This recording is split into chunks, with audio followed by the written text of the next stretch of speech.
nobody realizes when you're not involved, when you see a trophy on the wall, it's nice and shiny, but there's very few people, unless you've gone through it, which several thousands have. First you got to win the class, then you got to win the division, then you got to win the championship.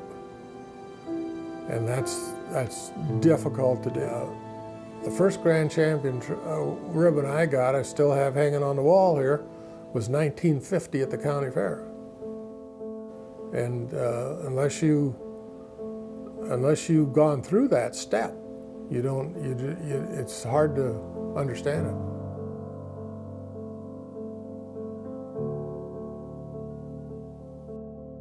I was born and raised in the Wakefield, Nebraska area on a farm. It was a small family farm, 160 acres, and Dad had milking shorthorns, which we milked by hand, and then he had a few pigs, and then he had some steers he fed out, and then we had our crops were corn and oats, and we showed at the county fairs with our calves, or when I joined 4-H and that. My passion for getting in the Angus business was when we first got into 4-H, my uncle had horned Herefords. And he said, I'll bring the boys over, my brother and I, and I'll give them each a calf for their first 4-H project. And we fed it up and brought it to the fair, and we did all right, but the Angus beat us. So the next year, we decided we'd get another Hereford from him, which we bought, and showed that at the county fair the next year and got beat again by an Angus. So I told Dad, you know, we've been beat enough with the Angus, I'm going to get Angus. And then in 1952, in the fall, I wanted to start with some purebred, so we went to the Interstate Show and Sale in Sioux City, Iowa. And my brother and I each bought a heifer.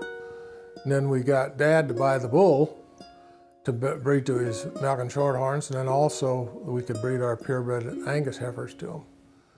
And then in '53, I was still in high school, and I wanted to buy another animal, get started a little more, add to my small herd.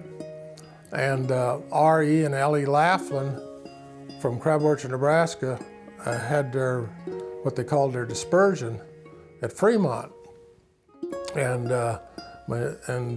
Dad said, well, you got enough cattle, we don't need any more. And I got my uncle to take me to the sale. He picked me up at school, took me down to Fremont, and I bought an animal, lot 10, a cow with a heifer calf inside, for $275.